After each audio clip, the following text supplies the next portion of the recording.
In-depth journalism in the Memphis community, the Daily Memphian is of Memphis, not just in Memphis, and seeks to tell the stories of this city. TheDailyMemphian.com. Truth in place. Production funding for Behind the Headlines is made possible in part by the WKNO Production Fund, the WKNO Endowment Fund, and by viewers like you. Thank you. Expanding and improving the workforce in Memphis, tonight on Behind the Headlines.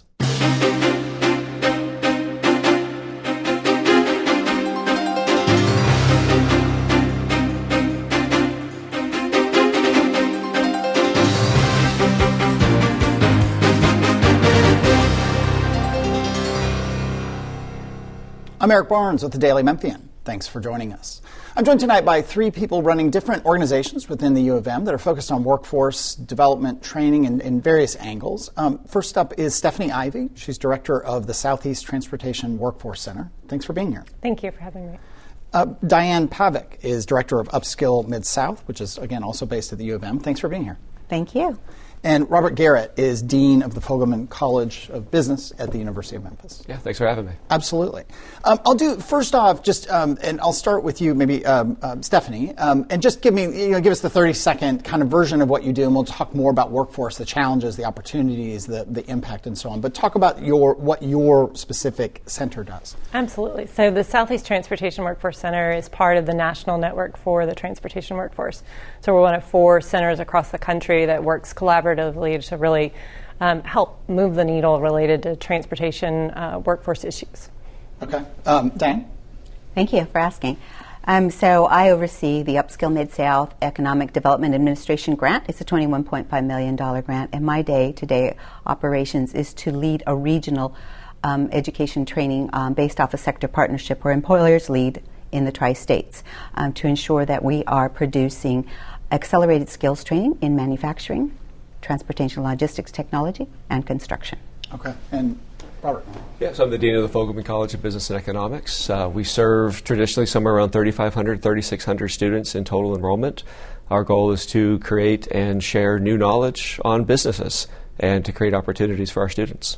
So different sort of places in the whole notion of workforce, right? And maybe I'll go, you've been in Memphis for 20 years. Diane here is, a year plus in, and 15 months in for Robert. But for you, Stephanie, I mean, since I've been here, people talk about challenges of workforce. You know, we have more jobs than we have people. It can be a limiting factor, I don't hate to be negative, but it can be a limiting factor in terms of what kind of businesses relocate. A lot of that has changed, but still those challenges are what, in terms of this region's workforce, and how, again, more specifically, do you all try to get in there and get people where they need to be, whether they are students coming out of school, or they're people trying to move forward in their careers, or they are people trying to change their careers? Well, I think the challenges that we really see, partly because a lot of the occupations that we're looking at are STEM related, are really just awareness and interest, generating that interest early enough in a student's educational pathway, because they really need to know about these things as early as elementary school and start building that mindset of this is something that I can do, this is something that I can be, so that they are making those choices as they get into middle school and then into high school that set them up for success down the road. And is it also that these jobs pay a lot more than they might realize? Absolutely. I think that's one of the critical things, but then also it's just helping them to understand that there's such a diverse array of opportunities in the transportation industry. You know, so there's so many things you can do. Yeah, same for you, Diane. I've been in things before, presentations before, where people talk about, welding, and you can make a really significant income as a welder. And my uncle was a welder when I was a kid. He did not make a significant income. People who work in factories. Factory work is very different now than what maybe we thought of as factory work back in the day. Is that part, as Stephanie said, part of just the whole process is introducing some of these jobs to people and what they really mean, not maybe what their perception is? Well, that's a big portion of it, changing the mindset and really introducing these accelerated type of possibilities, right, versus the non-traditional educational without losing the non-traditional value of the model. So the way my Upskill Mid-South actually operates, I utilize and leverage a framework. It's a national best practice on sector partnerships where industry actually leads at the table. Education, training, workforce development and economic development to really talk about those skills gap that are impacting the specific jobs today and tomorrow. And so it's through that collective group that we're able to hear the voice of industry to really describe what the skills they need, where we're moving in the future, and how best to really engage and recruit those individuals, whether it's a student, whether it is an incumbent worker, a detached unemployed individual, or whether it's a business coming in to talk about, here's what I'm looking for and what I need. So it's a portion of what was just described in terms of creating that awareness for individuals, but it's really having industry lead the conversation now, which is non-traditional, whereas before we used to say, here's what we need to do, but now it's having industry talk about how do we bridge these skills gaps, here's what we're seeing, and how do we create one collective voice and design a curriculum that meets their needs today and tomorrow in a short, accelerated time frame to provide that wage and that sustainability for an individual in this economy. And is it the training? Is that training come? It may vary. Does that training come from the employer? So, in the sense, what you're trying to do is help recruit, find, and funnel people to them for the training, or is it that these industries saying, "Here's what we need"? Find some group or company or organization to do that training. Great question. So. Based off of the Upskill Mid-South, our strategy and framework is a sector partnership, and it's a leading national best practice, and the approach is TPM, Talent Pipeline Management. And so, again, it's a private-public type of relationship where we host monthly meetings with employer-led. The individual is a chair of the industry, of a single industry, and we bring education in. And we look at current curriculum, or we develop micro-credentialing if there is not the curriculum, based on an employer vetting it and identifying that specific skill set that they need to advance their productivity or to actually have that talent skill management within their organization. And then once we train them, they turn around and make the commitment to hire or actually add new jobs to their company. And so that has been a lot of our work. It's a best practice, and we have implemented that here at the University of Memphis. And Robert, people maybe who are listening who went to business school 20, 30 years ago, or have a friend or a spouse or somebody who went, may think, well, I get what he does. I get business. You go for 4 years, there's studying, there's tests, then you go out. Sure. How is it different than maybe the perception? How is business school now, generally, or U of M, obviously, than it used to be? So actually there are some misperceptions out there about what a business degree can do for people. And two of the critical areas that Memphis needs more of is in accountancy and in supply chain management. And the reason for that is these perceptions still persist where young people think, I don't want to be an accountant. That sounds boring to them. They imagine a green visor and a little calculator with the real paper spinning off of it. But accounting is information systems and data analytics. In our country right now, there are about 126,000 jobs annually for accountants. But our universities are producing 73,000 graduates in accountancy. So the gap is huge. And it's acutely felt in Memphis. That's what all of our corporate and community partners have been telling me, is we have to change this narrative with the young people to understand that accounting is exciting and it provides a guaranteed income because of that shortage. Similarly, with a lot of our young people, they hear supply chain management. And until the pandemic hit, nobody knew what supply chain management was, right? Now we know what it is, but there's still this misperception of, I don't want to work in a warehouse. I don't want to drive a forklift or a truck. And again, supply chain management is AI. It's exciting stuff. And so we're trying to make sure that our young people know that there is a great route through a business school to secure those jobs. The accountancy thing is fascinating for me. Just 'cause my kids are 26 and 25, so have graduated from college. And so as they and their peers were going into college, there were all these friends of theirs and kids I've known since they were very little who suddenly were getting these incredible offers. I mean, it was like we're joking about not talking about sports with all the U of M people, but it felt like sports, like people getting these incredible internships, right. They getting a master's degree in 5 years, not 4, and then getting these incredidible jobs, often meaning you get on a plane and you're traveling the country for one of the big accounting firms. But these are not stereotypical kids who are, I shouldn't say kids, but young men and women that you would think becoming the green visor kind of dull accounting. Right. These were great kids I'd known forever. High achievers. Because of all that demand. So that's one thing. It's just interesting to me. Two, that national demand and the gap, where does that come from? We've been seeing this demographic cliff hitting us. President Hargrave spoke about this on this show several months ago. So there are simply 15 to 16% fewer young people in this generation that's rising after the recession of 2007, 2008. But a lot of it has to do not only with the demographic cliff itself, but with this lack of interest and lack of understanding about the opportunities in those areas. Beyond, well, I'll come back to you. And Stephanie, the jobs that you're working for, they tend to be four-year degree type positions, or are they more certificate? Are they somewhere in between? Like, talk about that landscape of what sort of requirements and training and education and credentials people need.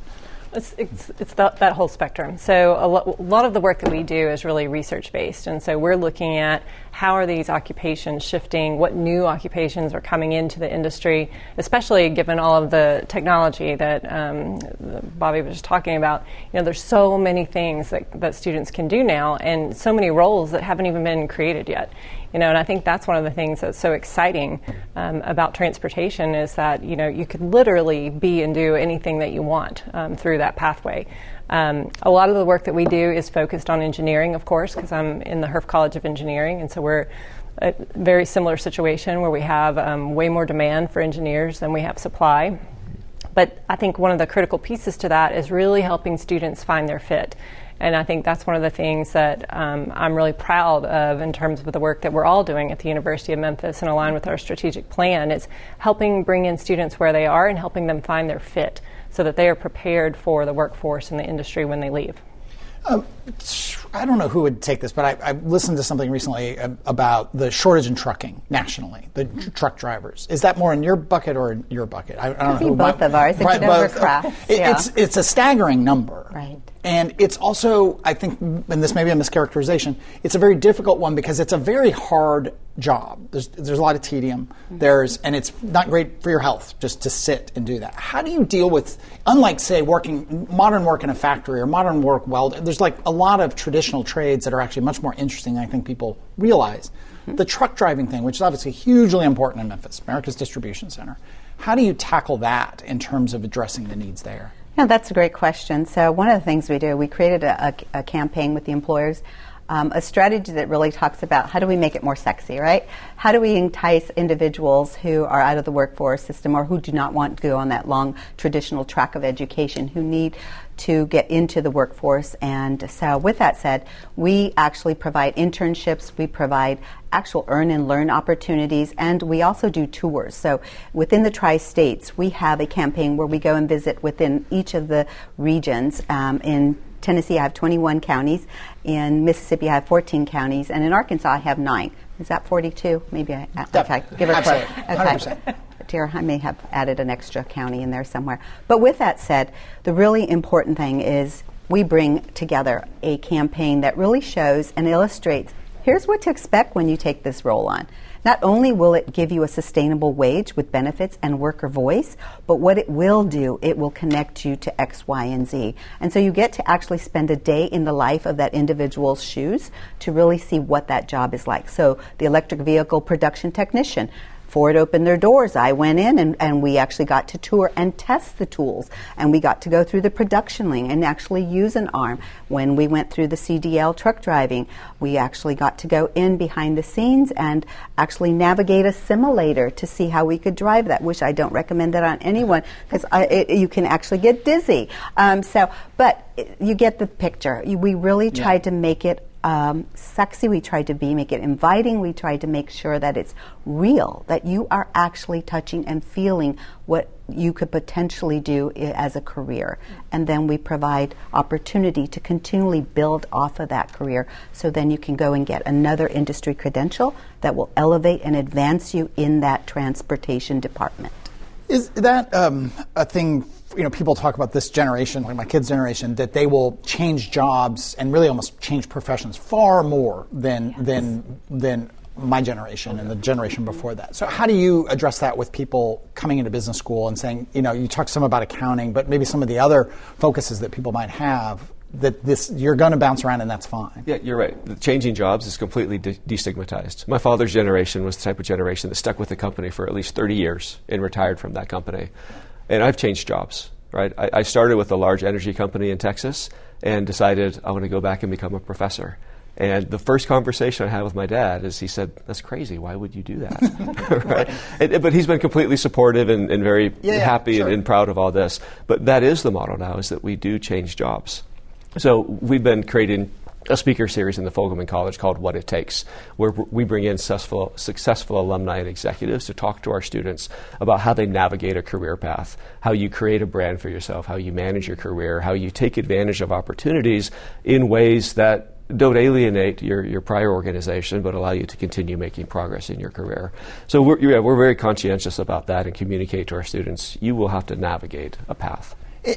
I'll stay with you for a second. I'm curious, again, partly, COVID was just this huge, life change for all of us. We're however many years past it.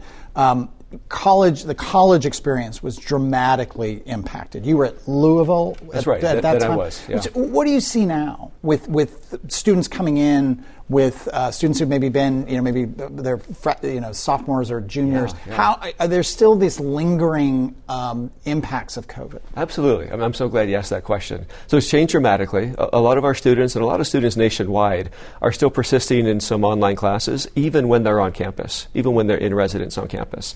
Now, at the Fogelman College, we're going to continue offering online classes because serving this community, we have a unique set of customers that we need to provide services for, people who are working part-time or even full-time jobs and need those online classes so they can take coursework on their own time. But for those students, and I've got children and nephews who are in college, those students who are able to come to class, who are on campus and could be there, we're doing our utmost to encourage them to come back. Because what I have our community of employers telling me is that in order to be successful in their career, they need to have communication skills, they need to be engaged, they need to be present. Online classes are still a big part of what we're doing post-COVID, but we're trying to encourage people to come back. I'm focused on you, but I guess maybe a question to everyone. I think we've had enough people on from K through 12, pre-K through 12. We did a couple weeks ago with the impacts of COVID. But I think the data is pretty clear that it was really bad. It was not good. The falling behind, the learning loss, this is not a Memphis problem, this is a national problem, international problem. Do you see that at the college level too, that students fell behind? I see it getting better. Mm-hmm. Yeah, it was really difficult for a few years there. But the rising seniors now, the people who are entering college as freshmen, even the sophomores and juniors that we're seeing, that mindset is coming back where they're tuned in, and they've also been educated properly and they've put in the work in the classroom to be ready. Maybe more the two of you, working with high school kids. Do you all work in, I think, reaching into to kids when they're young people, when they're 15 and 16, and they're maybe not college bound in the sense of they're going to go get a 4-year degree, maybe not even a 2-year degree. How do you meet that student, that young person where they are and say, hey, here are all these paths? So I think one of the things that's really important is for them to understand that all of these opportunities are things that can provide you with a fantastic lifestyle and career. It's figuring out what it is that you're really passionate about and what you feel comfortable doing and what aligns with the work-life balance that you want down the road. That's really important. And so with students, for instance, we do a summer transportation academy program that we run each year, and it's for middle and high school kids.